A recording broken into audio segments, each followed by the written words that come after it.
लंबी चौड़ी बहू। ये प्रेम कहानी शुरू होती है दिल्ली से नोएडा जाने वाली बस में। जिस बस में सवारी कर रहा होता है पराग और उस बस की कंडक्टर होती है अनुराधा। ओके, टिकट दिखाओ, टिकट टिकट। चाचा का प्लेन नहीं चल रहा है यहाँ तेरा, जिसमें फ्री में सवारी कर रहा है। हिसाब देना होता है हम लोगों को, सरकार को। निकाल पैसे, चल। पराग दूर से अनुराधा को देखता है। अरे यार, कितनी धाकड़ लड़की है। मजाल है कोई कुछ बोल दे। कितनी समझदार और कितनी कॉन्फिडेंट। आज से मैं तो इसी बस में घर जाया करूंगा।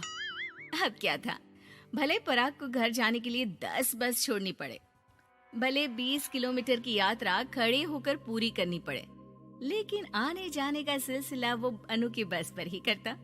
एक दिन, ओह क्या करता है तू? हाँ, मैं नोटिस करती हूँ, देखता रहता है मुझे जब देखो तब। हाँ, वो मैं तुम्हें पसंद करता हूँ और शादी भी तुम्ही से करूंगा। हैं? वाह जी वाह, तू ना कोई प्रधानमंत्री हो गया कि आज से 500 की नोट बंद और नोट बंद। नाजिना, इतनी तो नहीं चलती, लेकिन हाँ, तुम्हें प्यार करता हूँ। तुम्हें कोई प्रॉब्लम नहीं होने दूंगा, ये वादा करता हूँ। हाय देखिए अपनी, मेरे लिए कोई ऐसा लड़का चाहिए जो मेरी तरह लंबा चौड़ा हो। अरे जोड़ी भी तभी अच्छी लगती है।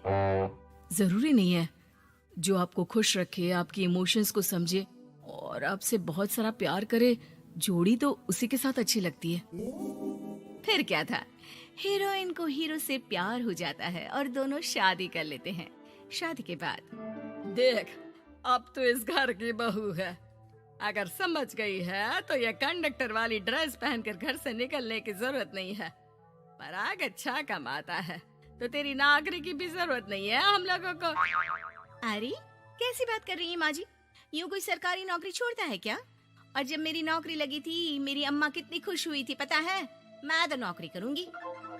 अरे नौकरी करेगी तो डंडे से मारूंगी, और हाँ, जो निकली घर से बाहर ना, तो हाथ पैर तोड़ दूंगी और घर से बाहर निकाल दूंगी, देख लेना। अनु को समझ में नहीं आता कि वो सास को कैसे समझाए कि सरकारी नौकरी लगना आसान बात नहीं होती, और उसने इस नौकरी को पाने के लिए कितनी हार्ड वर्क की थी। रात को अनु पराग से बात करती है। देखो पराग, मैं नौकरी करना चाहती हूँ। मुझे नहीं पता था कि तुम्हारी माँ को मेरी नौकरी से प्रॉब्लम होगी, वरना। ऐसी बात नहीं है, मैं माँ को समझाता हूँ। अगले रोज, देखो माँ, महंगाई का जमाना है और मेरी प्राइवेट नौकरी है। आज है कल का पता नहीं। वैसे भी अनु की सैलरी मेरी सैलरी के बराबर है। अगर ये भी नौकरी करेगी तो हम लोगों को जिंदगी जीने में आसान हो जाएगी ना। सास को बेटे की बात समझ में आती है और वो अनु की नौकरी के लिए मान जाती है। अगले रोज, बेटा, बहू, तुम लोगों को लेकर मुझे कुल देवी के दर्शन के लिए जाना है, तो रविवार को दोनों सुबह ही तैयार हो जाना। अगले रोज दोनों तैयार हो जाते हैं और कुल देवी के मंदिर पहुंच जाते हैं। क्या संतोषी बहन, ये कैसी बहू ले आई हो। बहू बेटा लग रही है और बेटा बहू।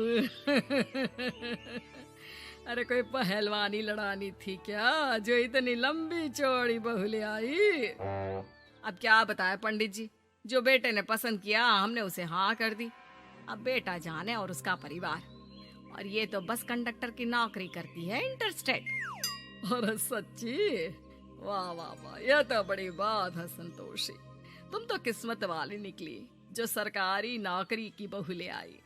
यह तो वही बात हो गई कि घी के लड्डू का कोई शेप थोड़ी ना देखता है तो घी का लड्डू ही।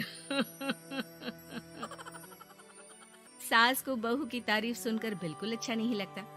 वो जल्दी से पूजा पाठ करवा कर उन लोगों को घर ले आती है।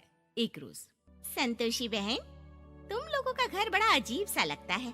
भाई साहब बहन जी, और बहन जी भाई साहब जैसी। अरे बस किया कर, सरकारी नौकरी देखी तो हाँ बोल दिया, और इतना भी क्या, पैसे की चिंता। चलती हूँ, खाना बनाना है। क्यों, बहू नहीं बनाती क्या खाना? अरे नहीं, वो तो नौकरी करने जाती है ना, तो उसके आने से पहले खाना बना देना पड़ता है, वरना पता है ना आजकल की लड़कियों की ज़बान कितनी लंबी होती है। तेरी बहू की तो कुर्सी तोड़ने वाली नौकरी है, यहाँ बैठती है जैसे उठकर ऑफिस में बैठ जाती है, फिर क्यों थक जाती है कि खाना भी नहीं बना पाती। मेरी बहू भले कंडक्टर है, लंबी चौड़ी, लेकिन बता रही हूँ सारा दिन सवारी से मत्था पच्ची करती है, लेकिन मजाल है शादी के बाद एक दिन भी मुझे किचन में जाने दिया हो ना जी ना। दोनों पड़ोसन वहां से चली जाती है। सास बाजार जाती है और एक ट्रेड मशीन ले आती है। अरे माँ जी, इस उम्र में आप घर पर जिम खोलेंगी?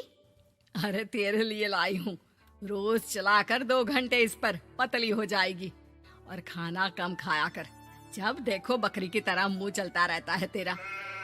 वाह जी वाह, एक ही तो शौक है खाना खाने का, वो भी रोक दो। हाँ, लेकिन सास तो सास थी, बहू के खाने से लेकर एक्सरसाइज सब का हिसाब किताब रखने लगती है। अरे मैं मोहल्ले वालों को बताकर रहूंगी कि मेरी बहू भी शिल्पा शेट्टी की तरह पतली हो सकती है।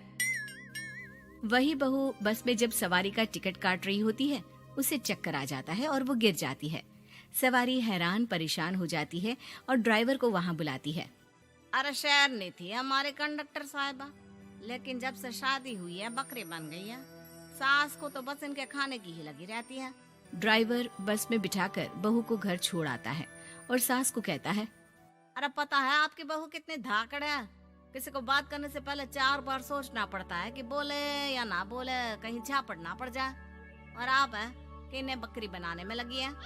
अरे चुप, निकल यहाँ से। मेरी बहू है, मैं इसे बकरी बनाऊं या फिर गीदड़, तुम्हें क्या पता लोग कैसा मजाक उड़ाते हैं कि बहू इनकी बस की कंडक्टर है। बोलो मुझे कैसा लगता होगा? अरे काम तो काम होता है माँ जी, वो छोटा या बड़ा नहीं होता। खैर जैसी आपकी मर्जी, चलता हूँ मैं, नमस्ते। ड्राइवर वहाँ से चला जाता है। बहू ठीक हो जाती है। एक बार आधी रात को कोई संतोषी का दरवाजा खटखटाता है। अरे इतनी रात में कौन आ गया? मेरा घर है, कोई पुलिस स्टेशन की घंटी नहीं जो बजाए जा रहे हो। खोल रही हो दरवाजा। जैसे ही दरवाजा खुलता है, सामने वही पड़ोसन खड़ी होती है जो अनु की कुछ दिन पहले बुराई कर रही थी। मेरी बहू के पेट में दर्द हो रहा है, उसे जल्दी अस्पताल पहुंचाना जरूरी है। हाँ तो पहुंचाओ, और जल्दी लड्डू के साथ खुशखबरी भी सुना देना। हाँ, काहे हमारा दरवाजा पीट रही हो? अरे सुनो तो, अपनी बहू से कहो ना कि सरकारी बस को थोड़ी देर के लिए दरवाजे बुला ले। क्या है ना, कोई साधन नहीं है अस्पताल ले जाने के लिए। सास अनु को कहती है और अनु बस को बुलाकर पड़ोस वालों की मदद करती है, जिसके बाद पूरे मोहल्ले में अनु की तारीफ होने लगती है। सच में लंबी चौड़ी बहू के साथ साथ लंबा चौड़ा दिल भी है बहू का।